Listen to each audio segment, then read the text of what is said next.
The autumn rain drummed against the tall windows of Elderwood Palace as Queen Consort Catherine adjusted her pearls nervously in the ornate mirror of the blue drawing room. She had been married to King William for 3 years now, yet moments like these still made her feel like an outsider looking in. Today would be particularly challenging, as Princess Margaret, the king's sister, had requested an urgent audience. Catherine had always struggled with her relationship with Princess Margaret. The princess was known for her sharp tongue and unwavering loyalty to royal tradition. At 62, Margaret had spent her entire life in service to the crown, never marrying, dedicating herself completely to her royal duties.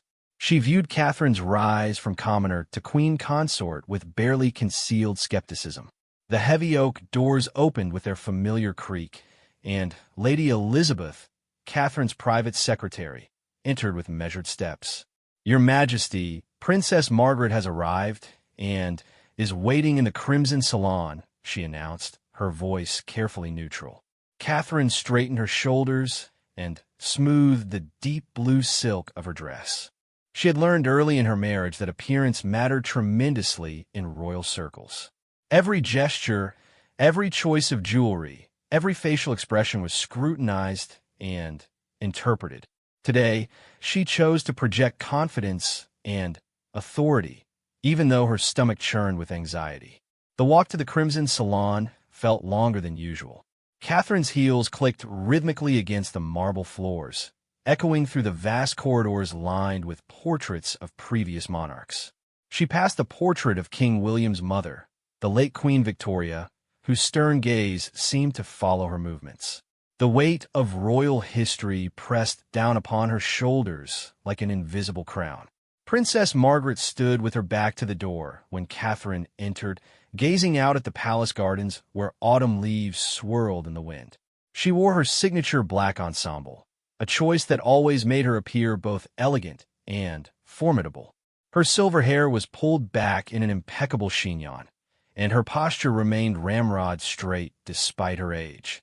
"Margaret," Catherine greeted her sister-in-law warmly, though she could sense the tension in the room immediately. "How lovely to see you. I trust your journey from Thornfield Manor was comfortable." Princess Margaret turned slowly, her pale blue eyes assessing Catherine with the same intensity she might use to examine a piece of questionable art. "Catherine," she replied, her voice crisp and formal. "Thank you for seeing me on such short notice. I'm afraid what I have to discuss cannot wait for the usual protocols." Catherine gestured toward the burgundy velvet chairs arranged near the fireplace, where a gentle fire crackled and cast dancing shadows on the silk-covered walls. "Of course, please sit. Would you care for tea?" "No, thank you," Margaret replied curtly, settling into her chair with practiced grace. "What I have to say is better said directly, without the pleasantries of afternoon tea." The queen consort felt her heart rate quicken, but she maintained her composure as she took the chair across from Margaret. Years of public scrutiny had taught her to keep her emotions carefully controlled, even when facing uncomfortable situations. She folded her hands in her lap and waited for Margaret to continue. "I've come to speak with you about your recent decisions regarding the Christmas arrangements," Margaret began, her tone measured but cold. "Specifically, your choice to exclude certain traditional elements from this year's celebrations." Catherine was puzzled.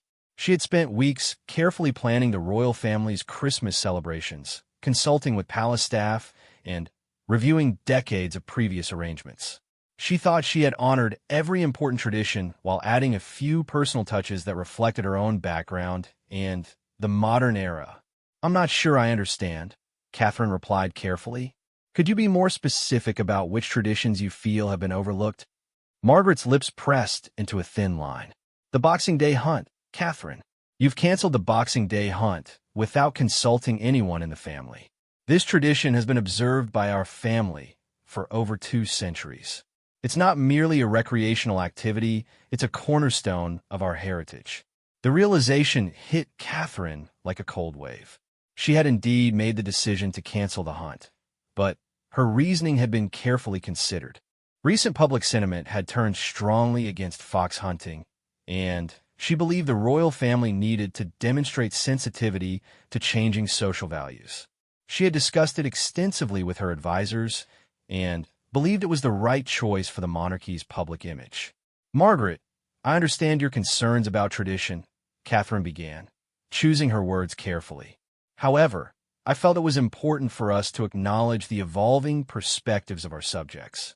The polls show that 70% of the population now opposes fox hunting, and maintaining such traditions could be seen as tone-deaf to public sentiment."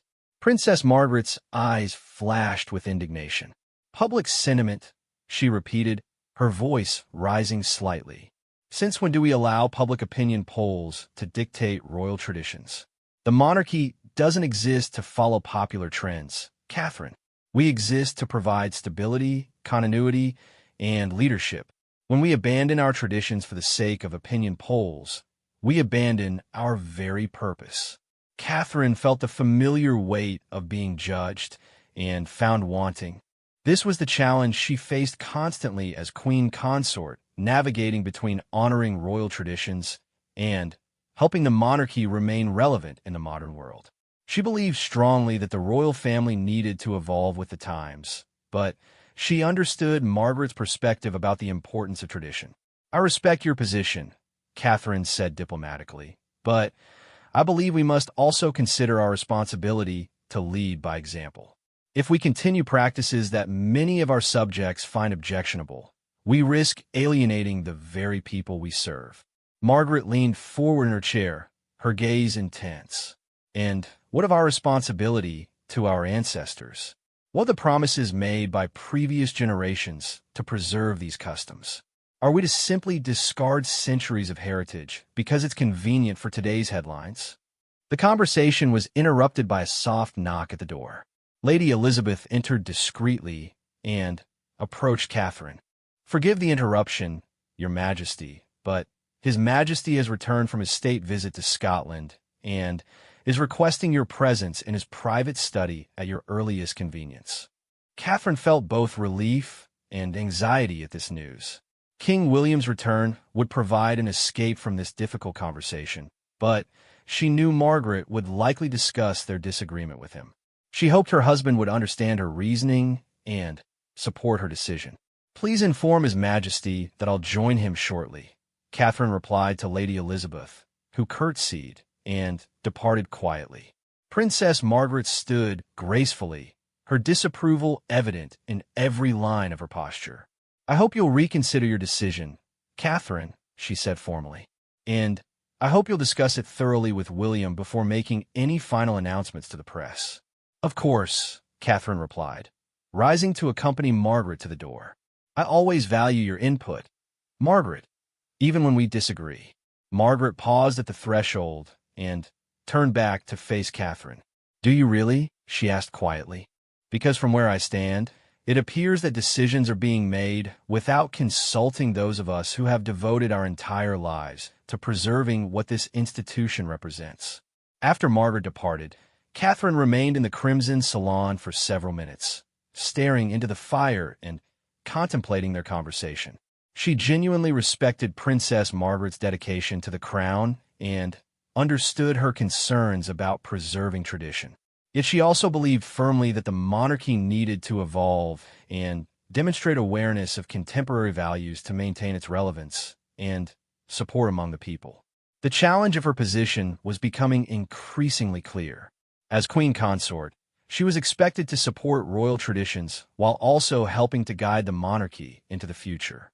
Sometimes these responsibilities seemed to conflict directly, leaving her to navigate between competing expectations and loyalties.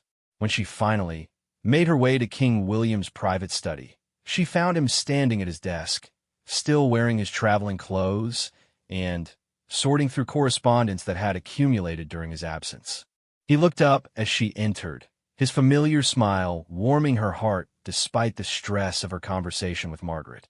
"My darling," he said, crossing the room to embrace her. "How I've missed you these past 3 days." The Scottish visit was successful, but the days felt endless without you. Catherine melted into his arms, drawing comfort from his presence. "I've missed you too," she murmured against his shoulder. Though I'm afraid your return comes at a rather complicated time. William pulled back to look at her with concern. What's troubling you? You look worried. Catherine hesitated, unsure how to begin explaining her conversation with Margaret. She knew William loved his sister deeply and respected her opinions, but she also hoped he would understand her own perspective on the hunting issue. Margaret came to see me today. She began carefully. She's quite upset about the decision to cancel the Boxing Day hunt. William's expression grew serious as he guided her to the leather sofa near the window. The afternoon light was fading, casting long shadows across the room filled with books and family photographs. This was his private sanctuary, where he could escape the formalities of royal life and simply be himself. Tell me about your conversation, he said gently, taking her hand in his. Catherine recounted the discussion in detail, explaining both Margaret's passionate defense of tradition and her own reasoning for wanting to modernize certain royal customs. She watched William's face carefully, trying to gauge his reaction to her decision-making process. I can understand both perspectives, William said thoughtfully after she finished. Margaret has always been the guardian of our family's traditions, and her concerns come from a place of genuine love for our heritage. But I also understand your desire to ensure the monarchy remains connected to contemporary values. Catherine felt a wave of relief at his measured response.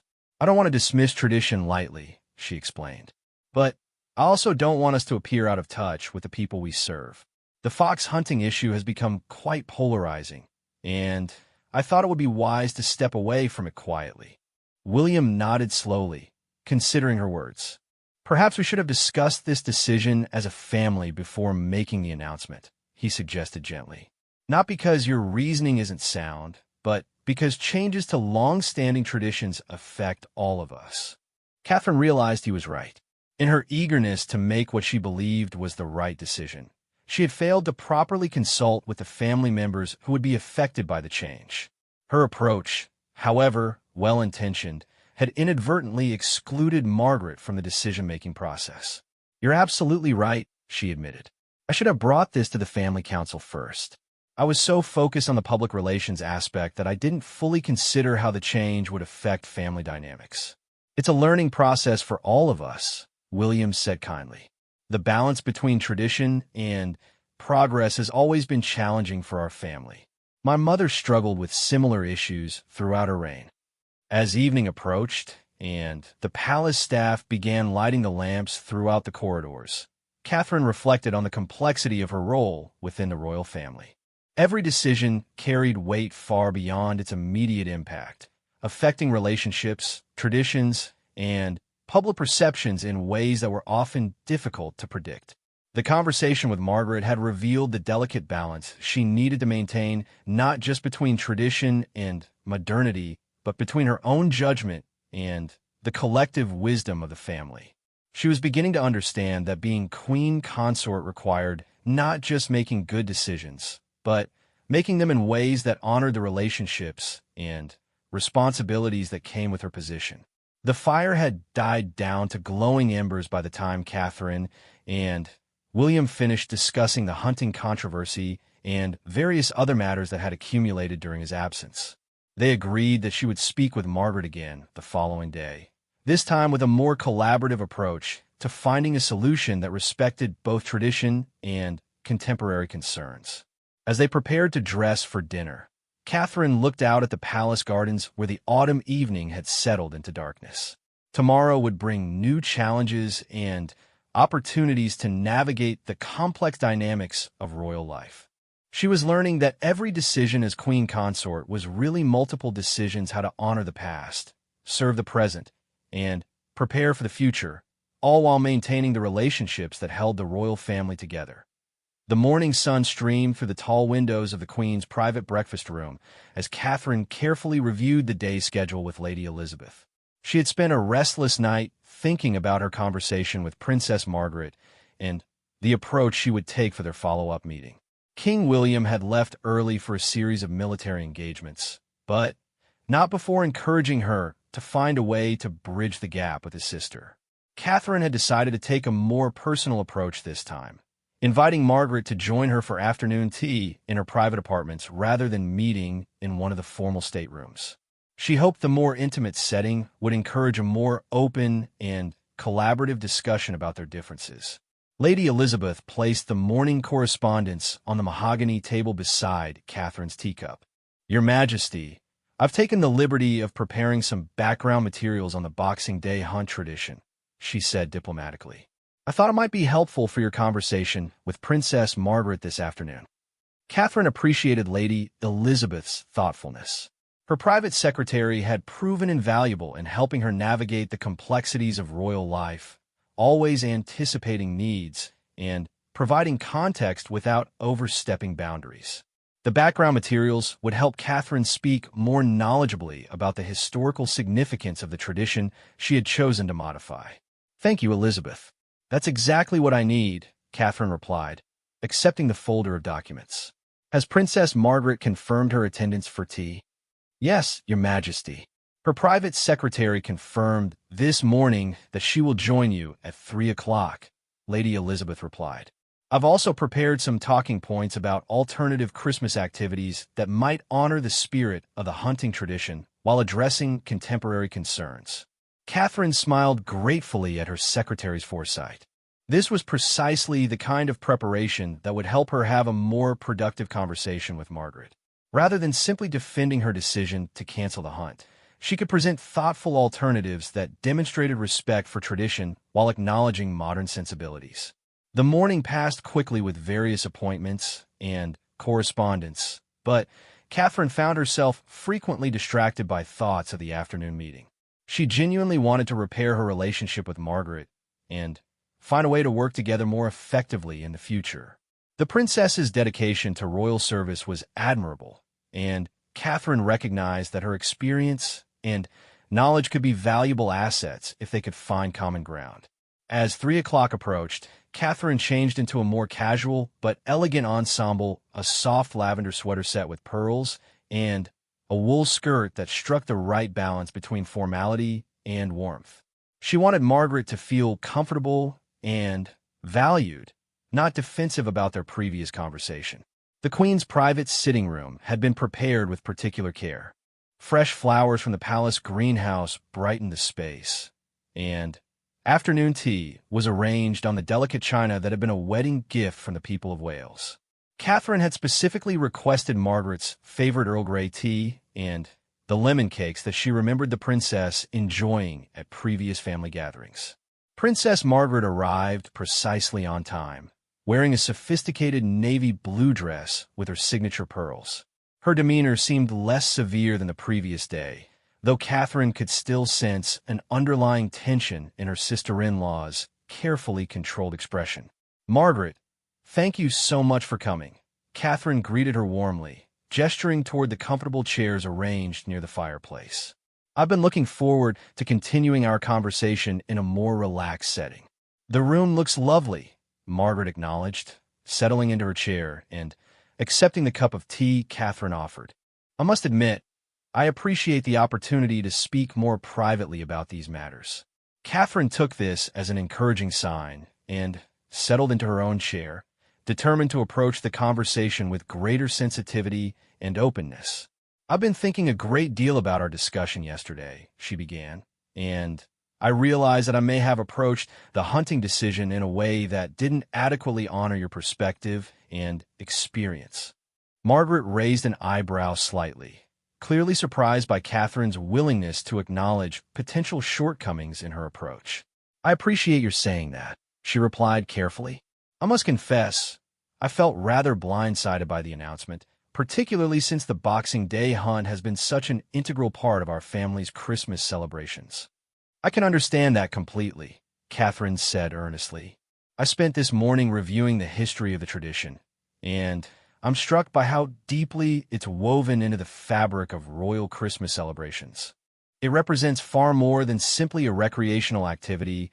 It's connected to centuries of royal heritage and family bonding." Margaret's posture relaxed slightly as she recognized Catherine's genuine effort to understand the tradition's significance. "Exactly. she said with obvious relief. The hunt has always been about bringing the family together, maintaining our connection to the land, and honoring the customs that have sustained the monarchy through countless challenges and changes. Catherine nodded thoughtfully, sipping her tea as she considered her response. I wonder if we might explore ways to preserve the essential elements of the tradition while adapting to contemporary concerns, she suggested. Perhaps there are alternatives that would maintain the family gathering aspect and the connection to heritage while addressing the public relations challenges.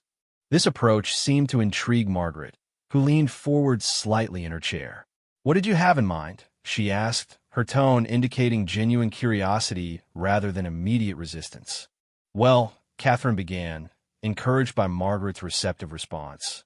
I was thinking about the core values the hunt represents: family unity, outdoor activity, connection to the countryside, and celebration of heritage.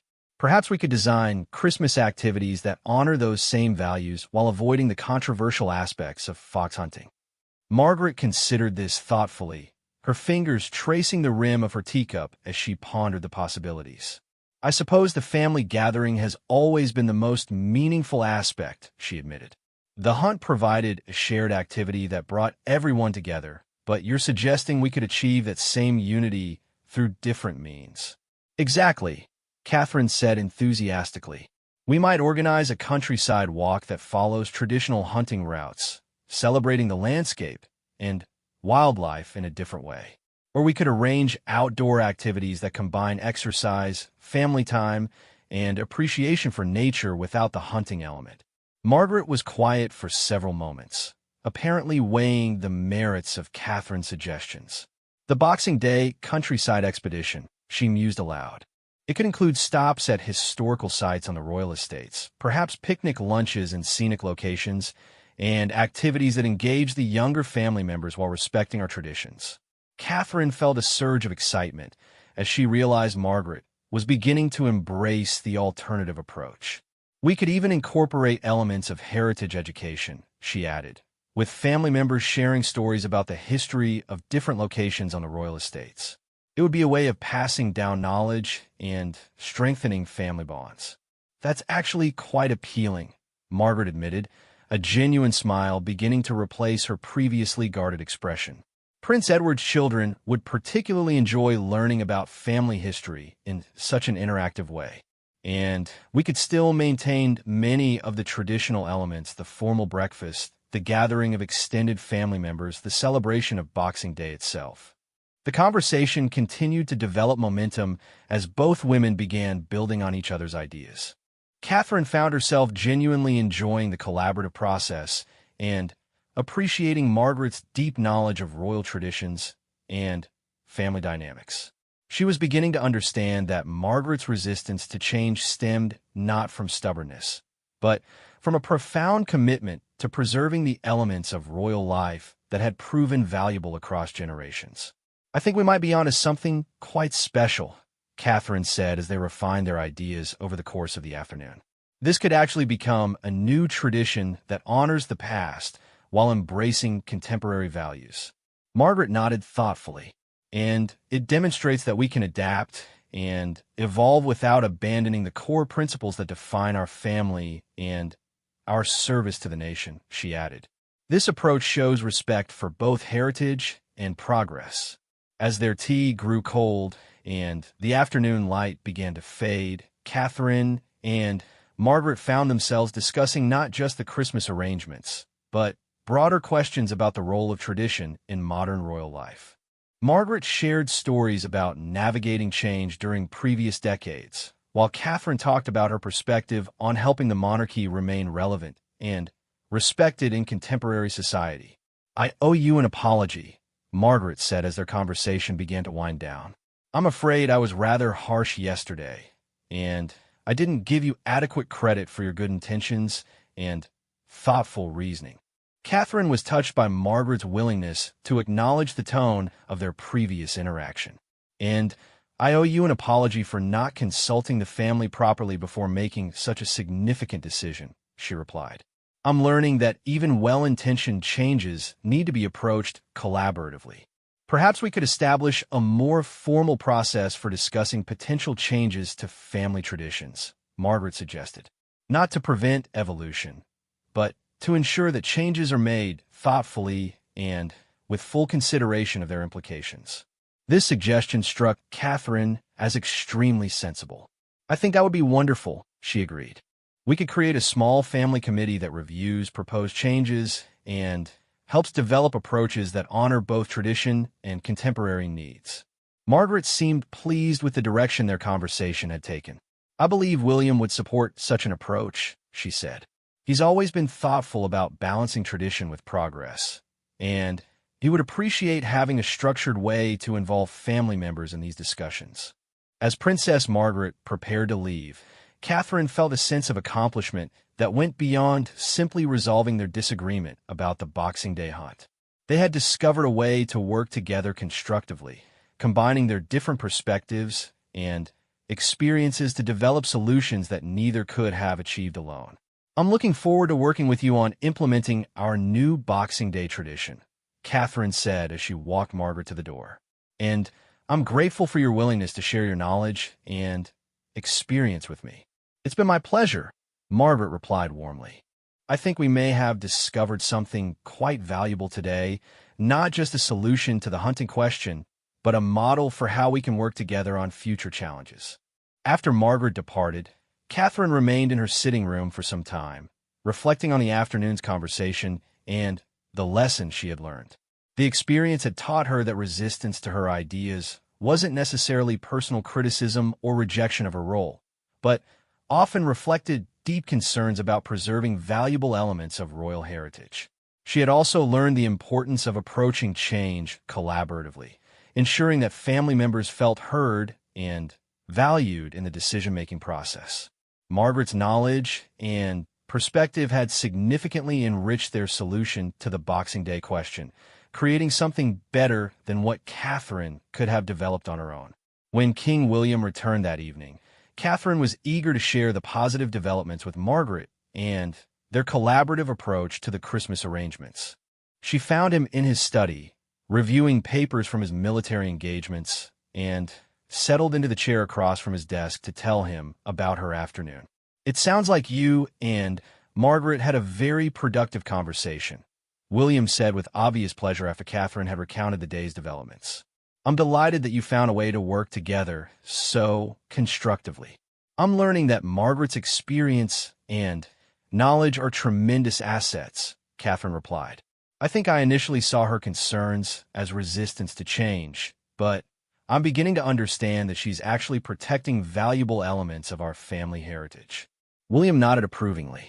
Margaret has spent her entire life in service to the crown, and her understanding of royal traditions is unparalleled, he said. But she's also more adaptable than people sometimes realize. When approached respectfully and included in the process, she can be remarkably creative about finding ways to evolve traditions while preserving their essential meaning. Catherine felt a growing sense of confidence about her ability to navigate the complex relationships and responsibilities of royal life.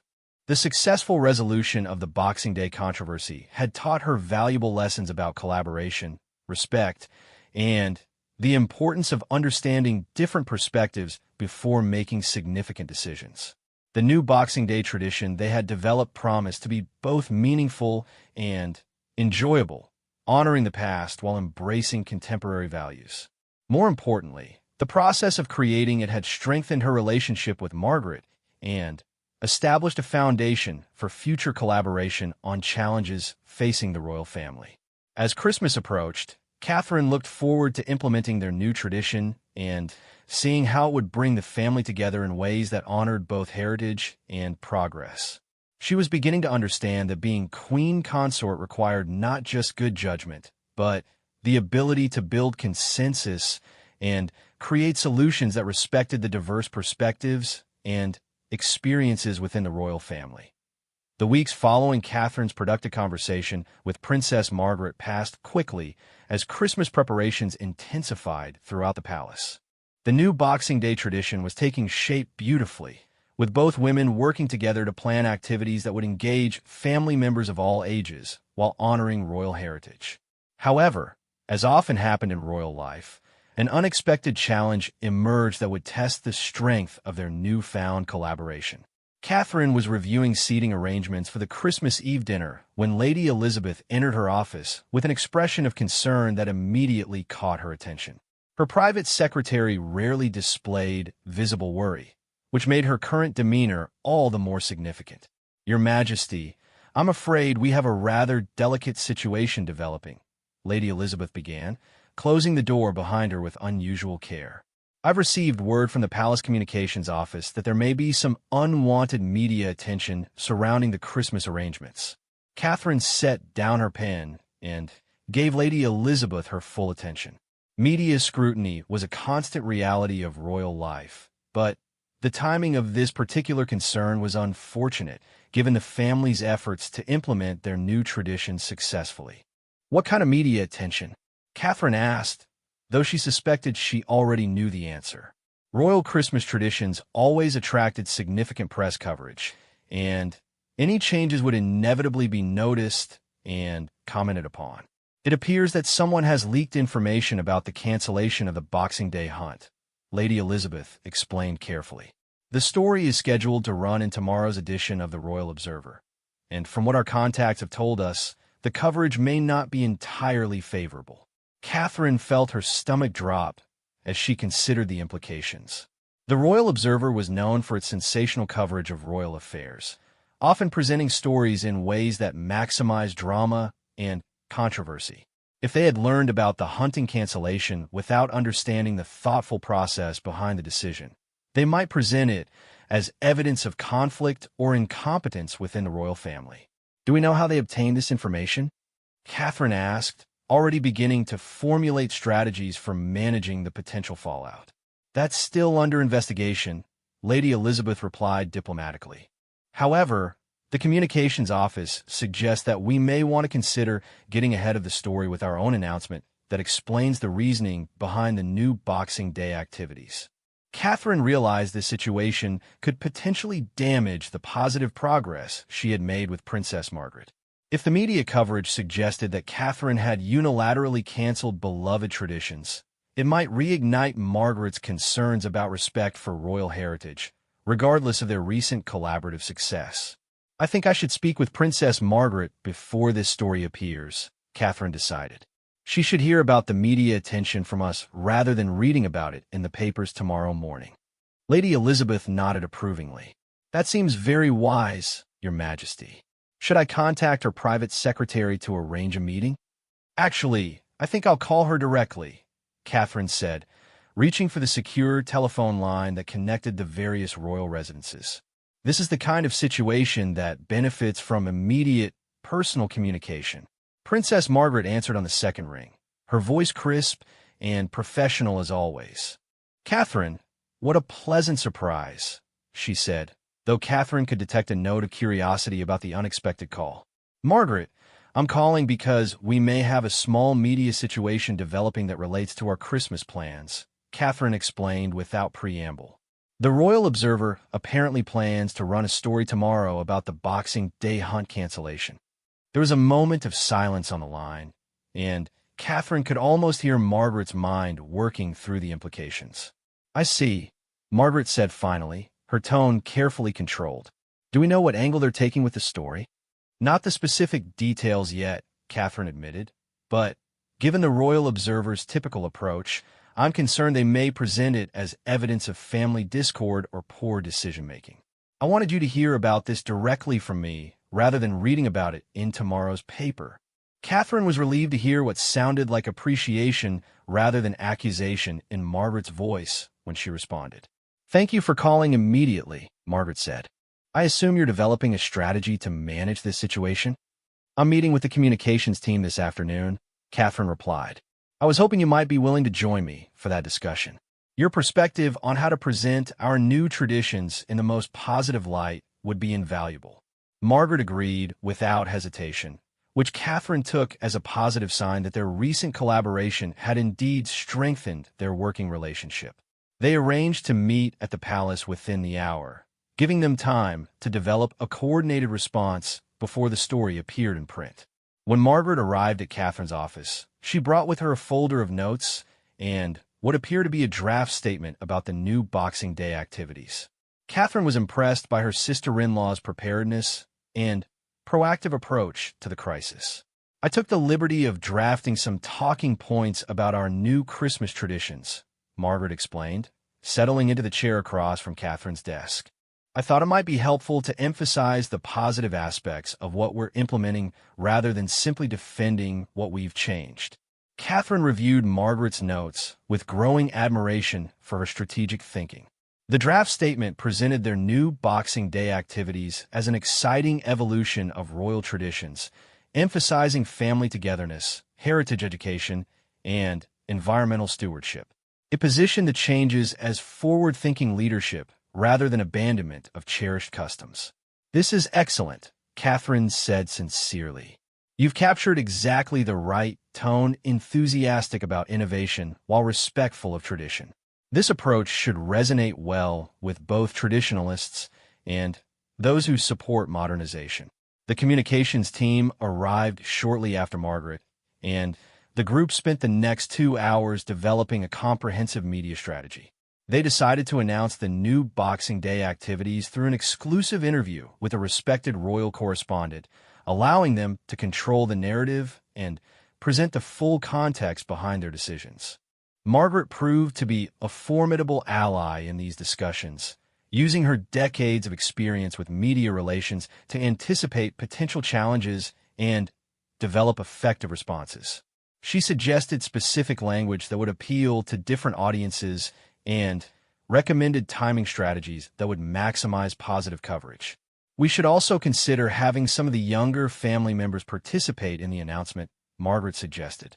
"Prince Edward's children are quite articulate, and their enthusiasm for the new activities would demonstrate that we're preserving the spirit of family celebration while adapting to contemporary values."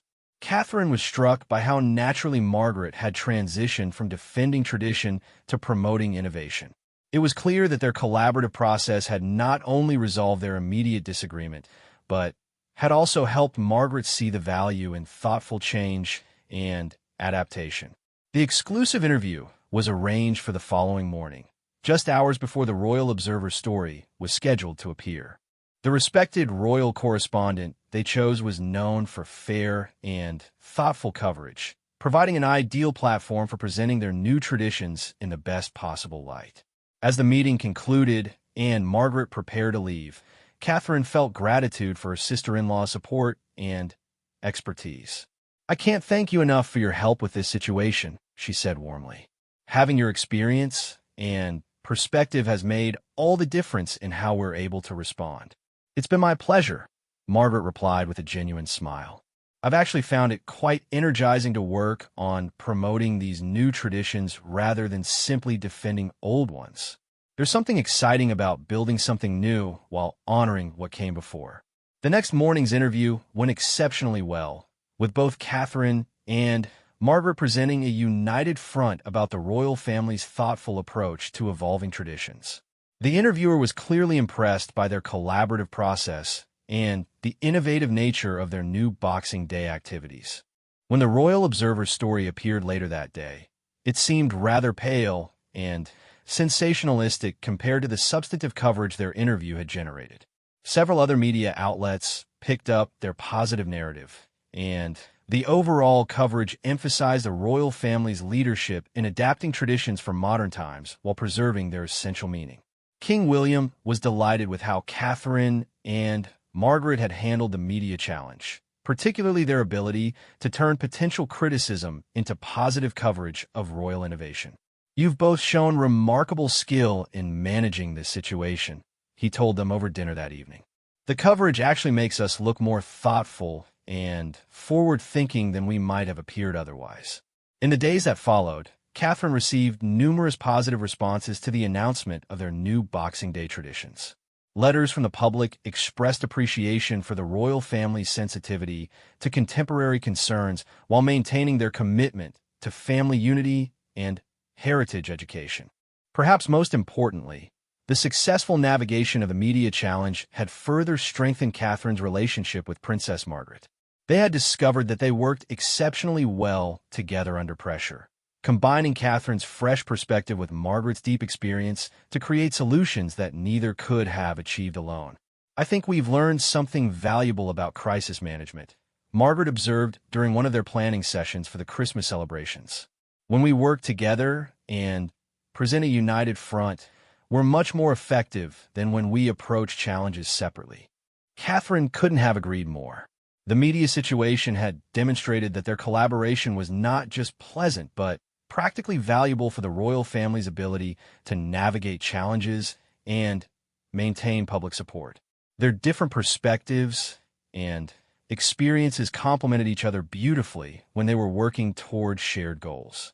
As Christmas approached, Catherine felt increasingly confident about the new traditions they had developed and the strength of her working relationship with Margaret. The Boxing Day activities promised to be both meaningful and enjoyable, while their successful management of media attention had shown their ability to work together effectively under pressure. The entire experience had taught Catherine important lessons about leadership within the royal family. She had learned that resistance to change often masked valuable concerns about preserving important elements of heritage and tradition. By taking time to understand different perspectives and work collaboratively, she could develop solutions that honored both innovation and continuity. More importantly, she had discovered that building strong relationships with family members like Margaret was not just personally rewarding, but professionally essential for effective royal leadership. The monarchy's strength came from the collective wisdom and experience of its members, and Catherine's role as queen consort required her to harness that collective strength rather than trying to lead independently. The successful resolution of both the Boxing Day tradition question and the subsequent media challenge had given Catherine a new sense of confidence in her ability to navigate the complexities of royal life. She was beginning to understand that being queen consort was not just about making good individual decisions, but about building consensus, fostering collaboration, and creating solutions that strengthened the entire royal family. As she prepared for what promised to be a wonderful Christmas celebration featuring their new traditions, Catherine looked forward to seeing how their collaborative approach would continue to serve the royal family in addressing future challenges and opportunities. The foundation she and Margaret had built through their work together would undoubtedly prove valuable in the years ahead as the monarchy continued to evolve and adapt to changing times. Christmas morning arrived at Elderwood Palace with a crystalline beauty that seemed to bless the royal family's new traditions. Fresh snow had fallen during the night, transforming the palace grounds into a winter wonderland that provided the perfect backdrop for their innovative Boxing Day celebration. Catherine stood at her bedroom window, watching the sunrise paint the snow-covered gardens in shades of pink and gold, feeling a deep sense of anticipation for the day ahead. The past few weeks had been filled with final preparations for their new Boxing Day activities, and Catherine was pleased with how naturally the planning had evolved into a collaborative effort involving multiple family members. Princess Margaret had proven to be an invaluable partner, contributing her extensive knowledge of royal estates and family history to help design activities that would be both educational and entertaining. Prince Edward's children had been particularly enthusiastic about the plans, offering suggestions for interactive elements that would engage family members of all ages. Their excitement had been infectious, helping to build momentum and support for the new traditions throughout the extended royal family. As Catherine prepared for the day's festivities, Lady Elizabeth arrived with the final schedule and logistics for their Boxing Day countryside expedition. The careful planning showed in every detail, from the historical route they would follow through the royal estates to the specially prepared picnic lunches that would be served at scenic stopping points. "Everything appears to be ready, Your Majesty," Lady Elizabeth reported with satisfaction. "The weather forecast is perfect, the vehicles are prepared, and the security arrangements have been finalized. Princess Margaret has also prepared some wonderful historical narratives about the various locations you'll be visiting." Catherine smiled as she reviewed the schedule, impressed by the thoughtfulness that had gone into every aspect of the day. The countryside expedition would begin with a traditional Boxing Day breakfast, followed by a guided tour of significant locations on the royal estates, interactive activities for younger family members, and conclude with an outdoor feast featuring locally sourced foods and traditional holiday fare. "This looks wonderful," Catherine said, feeling grateful for everyone's contributions to making their vision a reality. "I think we've created something that truly honors both tradition and innovation." The Boxing Day breakfast proceeded beautifully, with family members gathering in the palace's morning room to share traditional holiday foods while discussing the day's planned activities. The atmosphere was warm and festive, with multiple generations of royals expressing enthusiasm for their upcoming countryside adventure. King William had been particularly supportive of the new traditions, using his remarks during breakfast to emphasize how the day's activities reflected the royal family's commitment to both heritage preservation and contemporary values. His endorsement helped set a positive tone that carried throughout the morning preparations. Princess Margaret had prepared a series of historical presentations about the locations they would visit, bringing along vintage photographs and documents that illustrated the evolution of the royal estates over several centuries. Her enthusiasm for sharing family history was evident as she described significant events and personalities associated with each stop on their route. "Our first destination will be Thornfield Ridge," Margaret announced to the gathered family members. "This location has been important to our family for over 300 years, serving as both a strategic observation point and a favorite picnic spot for previous generations of royals." The countryside expedition began with a procession of vehicles carrying family members, security personnel, and support staff through the snow-covered landscape of the royal estates. Catherine rode with King William and Princess Margaret, enjoying the opportunity to view familiar landscapes from a new perspective while listening to Margaret's historical commentary. The route had been carefully chosen to showcase the diverse geography and heritage of the royal estates, from ancient woodlands that had sheltered medieval hunting parties to formal gardens designed by renowned landscape architects of the 18th century.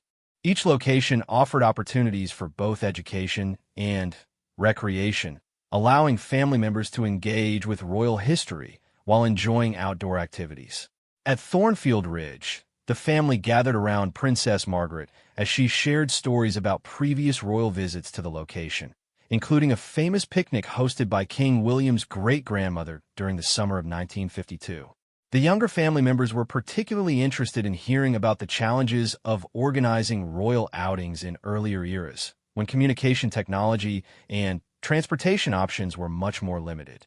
"Your great-great-grandmother once remarked that the view from Thornfield Ridge reminded her why our family has such deep connections to this land," Margaret told Prince Edward's children, gesturing toward the panoramic vista of forests, fields, and villages that stretched to the horizon. She believed that understanding and appreciating the landscape was essential to understanding our responsibilities as royals. The educational elements of the day were seamlessly integrated with recreational activities that kept everyone engaged and active. At each stop, different family members took turns leading discussions about various aspects of royal heritage, from environmental stewardship to architectural history to the evolution of royal ceremonial traditions. Catherine found herself particularly moved by a stop at Memorial Grove, where trees had been planted to commemorate significant events in royal and national history. Princess Margaret's presentation about the grove's significance led to a thoughtful discussion about memory, legacy, and the ways that traditions evolve across generations. Each of these trees represents a moment when our family chose to mark important events through connection with the natural world, Margaret explained, her voice carrying deep emotion. Today's activities continue that same spirit of connecting celebration with stewardship and remembrance. The highlight of the day came during their outdoor feast at Riverside Meadows, where palace staff had prepared an elaborate picnic featuring both traditional holiday foods and contemporary cuisine that reflected the royal family's appreciation for culinary innovation. Long tables were set up under heated pavilions, creating an elegant outdoor dining experience that accommodated the winter weather while maintaining the spirit of countryside celebration. King William used the occasion to offer reflections on the success of their new Boxing Day traditions and the collaborative process that had made them possible. His remarks emphasized the importance of working together to preserve valuable elements of royal heritage while adapting to changing times and contemporary values. What we've accomplished today demonstrates that tradition and innovation don't have to be in conflict, William observed, raising his glass to toast the assembled family members. When we work together thoughtfully and respectfully, we can create new customs that honor our heritage while embracing the future. Catherine was deeply touched by the positive response from family members throughout the day. Even relatives who had initially expressed skepticism about changing the Boxing Day hunt had embraced the new activities with enthusiasm, commenting on how the countryside expedition had created opportunities for meaningful conversation and shared learning that might not have emerged during a traditional hunt. Prince Edward's eldest daughter, Princess Sophie, had been particularly engaged with the historical presentations, asking thoughtful questions about royal traditions and expressing interest in learning more about family heritage. Her enthusiasm represented exactly the kind of intergenerational engagement that Catherine had hoped their new traditions would foster. "I never realized how much history was connected to these landscapes," Sophie commented during the feast. "Learning about previous generations while actually visiting the places they loved makes the stories feel much more real and meaningful." Princess Margaret beamed with pleasure at Sophie's response, clearly delighted that her historical presentations had sparked genuine interest among the younger family members. The success of the educational elements had validated her belief that traditions could evolve while still serving their essential purpose of connecting family members to their shared heritage. As the day progressed, Catherine observed the natural development of new customs and interactions that seemed likely to become permanent features of future Boxing Day celebrations. Family members had begun sharing their own stories and memories related to the various locations, creating a collaborative storytelling tradition that enriched the historical narratives Margaret had prepared. The outdoor setting had also encouraged more informal and relaxed interactions between family members who might normally maintain more formal relationships during Palace Bay celebrations. Catherine noticed cousins collaborating on activities, older and younger relatives engaging in sustained conversations, and a general atmosphere of warmth and connection that seemed to embody the best aspects of family celebration. When they returned to the palace in late afternoon, Catherine felt a deep sense of satisfaction about what they had accomplished. The new Boxing Day traditions had exceeded her most optimistic expectations, creating experiences that were both meaningful and enjoyable, while successfully honoring royal heritage and contemporary values. That evening, as the family gathered for a more intimate dinner featuring leftovers from their outdoor feast, the conversation naturally turned to reflections on the day's success and plans for future celebrations. Multiple family members expressed enthusiasm for making the countryside expedition an annual tradition, with suggestions for variations that might be introduced in subsequent years. "I think we've discovered something quite special," Princess Margaret observed during dinner, her voice carrying obvious satisfaction and contentment. "These new traditions have created exactly the kind of family bonding and heritage appreciation that the Boxing Day hunt was meant to provide, but in a way that feels more inclusive and meaningful for contemporary times." King William nodded in agreement, clearly pleased with how the day had unfolded. The collaborative process of developing these traditions had been just as valuable as the traditions themselves, he added. "We've learned how to work together more effectively as a family, and that will serve us well in addressing future challenges and opportunities." Catherine felt grateful not only for the success of their Boxing Day celebration, but also for the relationships and working partnerships that had developed through the process of creating new traditions. Her collaboration with Princess Margaret had evolved into a genuine friendship based on mutual respect and shared commitment to royal service. "I've learned so much from working with all of you on this project," Catherine said during her remarks at dinner. The experience has taught me that the monarchy's greatest strength lies not in any individual's decisions or leadership, but in our collective wisdom and our ability to work together towards shared goals. As the evening concluded and family members began departing for their various residences, Catherine and Margaret found themselves alone in the palace library, reviewing the day's events and discussing plans for future collaborations. The fireplace crackled warmly as they settled into comfortable chairs with cups of tea, creating an atmosphere of intimacy and reflection. "I must confess something to you," Margaret said with a gentle smile. "When you first proposed changing the Boxing Day hunt, I was concerned that you might not fully understand the importance of preserving royal traditions. Today has shown me that you understand tradition better than I initially realized. You simply understand it differently." Catherine was touched by Margaret's honesty and generosity in acknowledging her initial misjudgment. "And I've learned that tradition isn't about rigidly preserving specific activities," she replied. "It's about maintaining the values and purposes that those activities were meant to serve." Once I understood that, it became much easier to find ways to honor tradition while adapting to contemporary circumstances. Their conversation continued late into the evening, covering not just their Boxing Day success, but broader questions about royal leadership, family dynamics, and the ongoing process of helping the monarchy remain relevant and respected in a changing world. Catherine realized that their partnership had become one of the most valuable resources available to her in navigating the complexities of royal life. As Christmas week drew to a close, Catherine reflected on how much had changed since her initial conversation with Margaret about the Boxing Day hunt. What had begun as a source of conflict and tension had evolved into a foundation for collaboration, innovation, and strengthened family relationships. The success of their new Boxing Day traditions had demonstrated that the royal family could adapt and evolve while maintaining their essential character and purpose. More importantly, the process had shown that different perspectives and experiences within the family could be valuable assets rather than sources of division when approached with respect, openness, and commitment to shared goals.